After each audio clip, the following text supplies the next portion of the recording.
Howdy Makers Church, this is Testimony Tuesday. I'm Pastor Glenn. And I'm Mark, and it's our great privilege today to welcome into the Testimony Tuesday hot seat, Rahim Matthew. So welcome, Rahim. Really good welcome to have all. you. Hello, hello. Hello.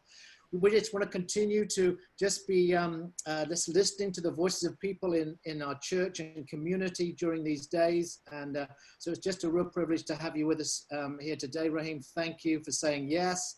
And I just bless you today as you share.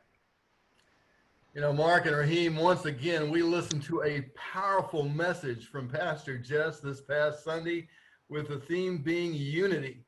You know, I was especially moved by her talking about the spiritual warfare aspects involved in both division and unity. And I also loved Pastor Jess's haunting question, do you believe people matter most? Now, if you hadn't heard that message, please do. You'll find it on our website. While it has been great watching our sermons on online like that, one huge thing that I have missed is hearing Rahim say the word "well" at just the perfect time.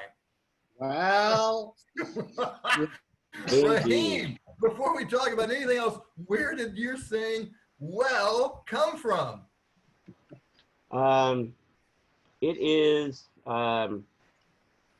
basically commonplace in the Baptist church and just basically the Black church in general, that it is a conversational-esque type of sermon. And when the speaker says something that you want to put an emphasis on, that you want to, it's like your wake-up moment. This is a wake-up moment. So throughout any given... For those of you that don't know, when I used to preach, I would tell on an important point, now this is the time you need to wake up. So that's, yeah, exactly. So it's a wake-up moment. It's an emphasis, emphasizing that statement, that word, that point, to drive it home and to let the speaker know that you got it. I got it. I get it. Yeah. Okay. I love it. I absolutely love it. When I was preaching, Rahim made it was wonderful. Now, saying "well" during the sermon is not the only thing Rahim is known for. I mean, over the years, he has done countless things: worship team, food pantry, teaching Bible studies, being on the church council, being head of the church council. Now you're part of a newly formed task force concerned with the issues of racial injustice. It's just amazing, Rahim, everything you do. Now, I recently I had the privilege of hearing you share about what your life was growing up. And to be honest, man, I was both heartbroken and inspired. You know, I can respect a man who has suffered much and yet has overcome. And yet I know you're a humble man. You're an example of what Jess was talking about on Sunday, that we need to be humble. But could you give us a couple of examples of how these issues and your suffering injustice has directly impacted you over the years? Yeah, that's a mouthful to say the least. But yes, briefly, you started out. You started out talking about when you were a child. People would pick on you. Yes. So I was born in New York on the East Coast. And I am the oldest son, the oldest grandson, the oldest nephew, and the oldest cousin in my family. I had 9 aunts and uncles, 7 are living, and I grew up bicoastally, so both on in New York and up and down the California coast. And I even lived in the middle in Oklahoma. So I've traveled around. And but coming up, I was a pretty smart kid. I did well in school, and I looked like the nerd. I still look like the glasses, the whole 9 yards. And for that, I was bullied, and not because I was Black, because we were all Black. My formative early years were in the projects of Manhattan, Harlem, Yeah, I was ruthlessly bullied by, not just one child, but a gang of children. I would be chased home and held down in the snow till I was frostbitten, just Oh. horrible, because kids are mean, Mm. period. Mm. And that is before they get any of the learned behaviors of hatred and racism and intolerance. And so as we grow as human beings up, we learn how to be tactful, and we learn how to be cordial, and we learn these things. But when you're a child, you have no filter, you have no tact, and you have no empathy. Mm. And so Yeah. you couple that, and you get what you get in this world today, a big population who, when they were children, they learned how to hate and how to belittle and how to selfishly uh, uh, not see everyone as equal to themselves. Mm. And And so, yeah, that affects us now as a community, as a world, as a society. And but yeah, coming up, yeah, it was so crazy because I was raised in the church. My grandfather was the founder and pastor of a church in Manhattan, and so I had all that stigmatism on the choir, a PK, a pastor's kid. So you have all that. Then you have the bullying, and then you still have to keep your grades up because I was raised by my aunts and uncles. As when I was born, my mother was done with New York and left, but my Mm. grandmother would not allow her first grandchild to go into the unknown like that. So she protected me. So I was basically raised up by my aunts and uncles, and they were not having anything less than my best. So yeah. I did well in school, and Mm. to my And how, detriment sometimes. But it also in later now it has helped me. My vocabulary and diction and things like these that help you when you're communicating and in this world, being a black man, you have to be able to communicate as effectively as you possibly can in light mm, of yeah. your disadvantages. So, of mainly your skin color. So that was, Yeah. it all melded together, because God is good all the time, and He allowed it to come up that way. Mm. There's a scripture that says we are beaten down but not destroyed. We are persecuted but we're not, undone. Mm. We fall down but we get back up. So all of that goes into the good of those who love Him. Mm. He's for our Yeah. good ultimately. Yeah, and I think one of the things, Rahim, is I know that I've been just learning so much about this these days is just how as people of color, all the things you just have to do to navigate a world that is Yeah. prejudiced and hostile towards you. And I wonder if you could just speak on some of those things. I know you mentioned the other day when we were speaking about a phrase called code switching.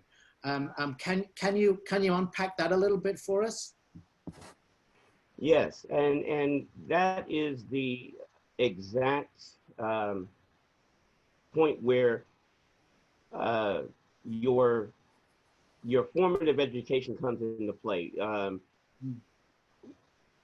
Learning the vocabulary that I did, and having a vocabulary other than the projects and the ghetto, which I did have because that was my environment. But I learned, and so when I was speaking with white people, teachers, and in the bank or in the grocery. When I was uptown with one of my uncles, he lived in or actually downtown. I lived uptown. He lived downtown, and so it was majority white. So, but when you're speaking to them, you have to speak clearly and with diction. So they're already looking at you as a black person and thinking less of you. Mm. And when you open your mouth and what comes out, that gives them all the you know, all the ammunition that they need to justify how they're looking down on you. And so when I was around the house and in the park, in the playground, I spoke one way. When I was at school, I spoke a different way. When I was in the bank, I spoke a different way. And the fact that I was bi-coastal, I did not have a New York accent. And by the same token, I did not have a California accent. So, you know, speaking to me, a lot of people said they couldn't tell whether if I was Black.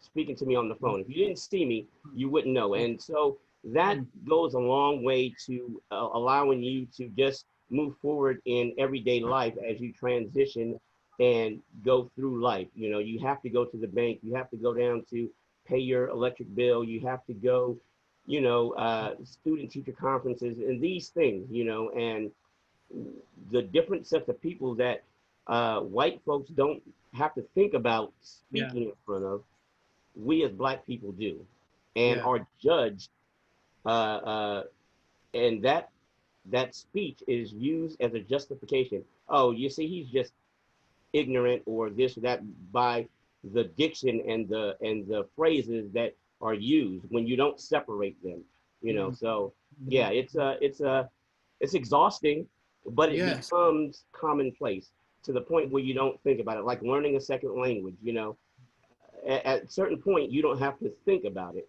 but the more languages you learn, then you get bleed and crossovers. You know, I took a little French and Spanish, you know, so it helps to wire your brain that way. And when it becomes second place, then you're a natural speaker. And so that is not a tell that, so it said, when you walk in, act like you own the place. So when you're at ease, you act like you, meaning I belong here. I have the right to be here. And when you have that ease about you, it goes a lot easier.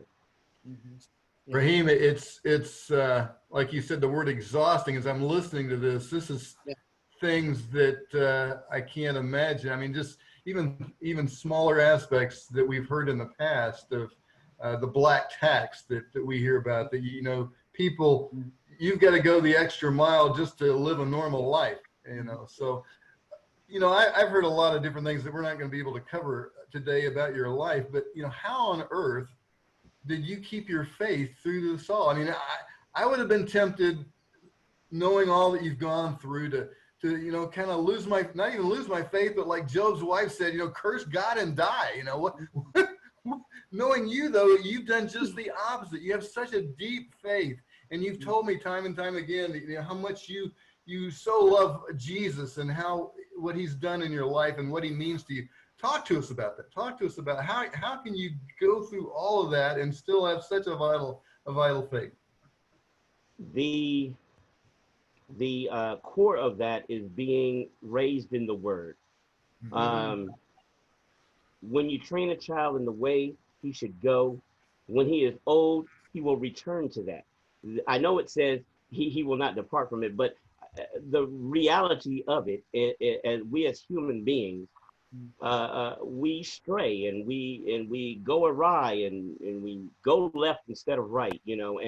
But when it's instilled in you, the Word and the principles and the precepts and the concepts, then it will draw you back at a certain point. And so that's the first and the foremost. And then the second is having loved ones who are prayer warriors.